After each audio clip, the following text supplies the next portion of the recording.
Welcome back to our channel. Good morning, good afternoon, good evening, your time. Thank you guys for your continued support. Please subscribe to our channel if you haven't and turn on the bell for more video. Welcome our new members to the old ones. God bless you. So supporting us, may the Lord support you in everything you lay your hands. Amen. To the news in details.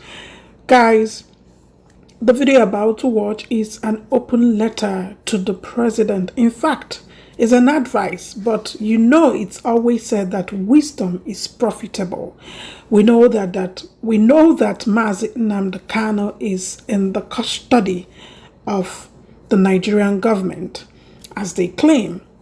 Now, Femi is telling them to trade wisely and do the needful before they take a wrong step. I want us to watch this with an open mind. Do not forget to leave your comment in the section below, and please subscribe to our channel. Turn on the bell. The SS you get to know when we upload more video. I will see us on my next video. Please watch. Good afternoon, everyone. My name is Professor Femi Olufumilade. I'm a professor of international relations and strategic studies with special interest in conflict and security studies.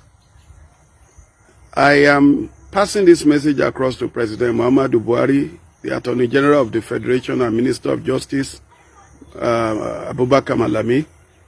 Both of them, we've been together for a long time as political allies in the days of the defunct CPC and even before then. And even though one is not part of those who can, take decision for the administration, one still feels that one should be able to intervene with pieces of advice when it is most needed. I want us not to view the arrest of Mazi Nnamdi Kanu, leaders of IPOB, as a thing to gloat or rejoice over, because I want to talk to you as an authority in conflict management, conflict resolution, conflict prevention now. And I'm putting on my cap of conflict prevention presently. The Mazi Nnamdi Kanu, who was taken to custody, who later jumped bail, and now lately arrested, is not the same Mazi Nnamdi Kanu of old. The Mazi Nnamdi Kanu in custody right now is one who embodies the hopes and aspirations of thousands, if not millions, of Igbo youths who are ready to follow him to any length. And we have seen how he's been able to magnetize them to himself. Whether you believe in the logic of the cause he is advocating for or not, the fact remains that he enjoys a huge followership that are consequential as far as peace and harmony, particularly in the southeastern part of Nigeria, is concerned. So I will want to plead with the authorities to be magnanimous in victory in quote, and to go beyond that to see how a window can be opened for dialogue,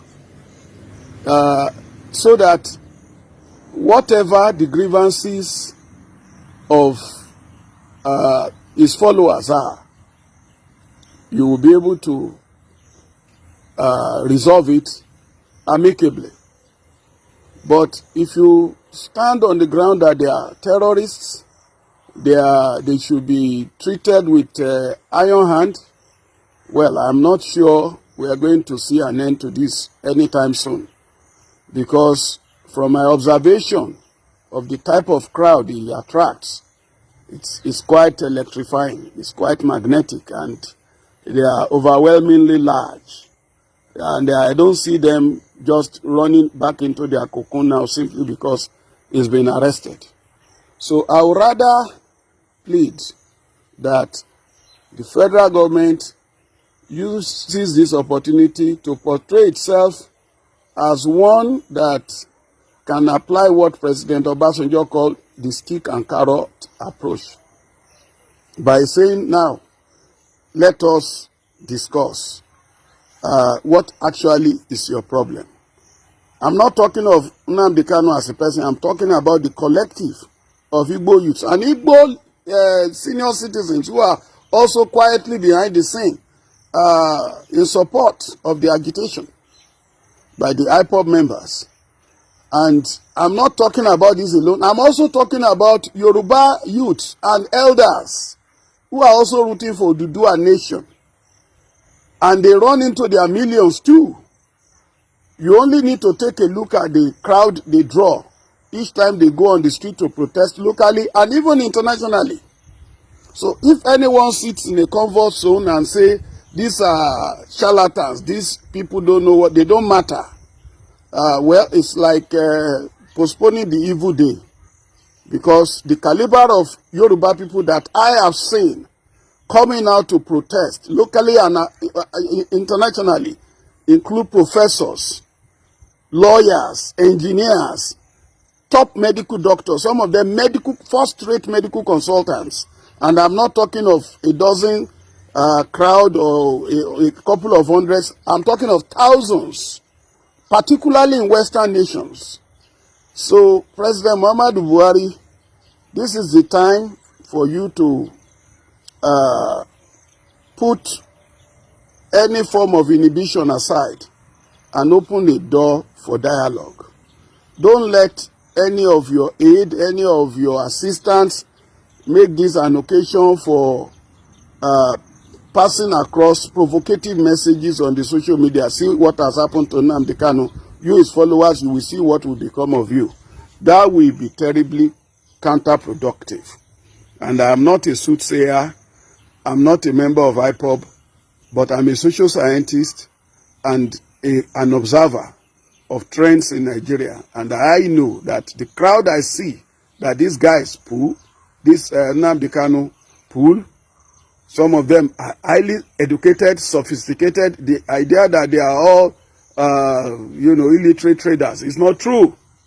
Some of them are highly placed people. So we should not allow this to produce another form of Boko Haram. You know, Mohammed Yusuf was arrested too, similarly. And we don't know what happened. The next thing was to produce his corpse. And then it was like the end of Boko Haram had come. And then before you knew what was happening, an Abubakar Shekau was upon us. I don't want an Abubakar Shekau in the case of IPOB. I want whatever grievances IPOB members have to receive hearing at the presidential level. And after all, the Miyetti Allah, despite the atrocities its members are committing across the country, killing, maiming, destroying farms, and they keep talking and defending their people, they have not been taken to jail. Rather, the federal government is talking about reclaiming grazing routes for them. So in a way, federal government recognizes that they have some legitimate claims. And whether the method the president wanted to use to solve their problem is right or wrong, the fact remains that he gave them a hearing and he spoke in a way that will suit their nerves. Why can't President Buhari extend the same to all groups agitating? It's not just IPOB. In the east there, you also have MASOB before IPOB, and MASOB is still there. In Yoruba land, you have OPC and so many other groups that you don't even know exist. And then in the Middle Belt, the same thing. And the South, of course, you know of the Avengers, you know of the various groups there. So people are unhappy. A lot of people are dissatisfied. And it's not limited to Middle Belt and the South, even in the North. It's not everybody that is an establishment person. It's not everybody that is happy, even with the Buhari administration. It's not every Fulani that is happy. Why can't we have a national dialogue? President Buhari is teaching time saves 9. God bless every lover of peace and progress listening to this.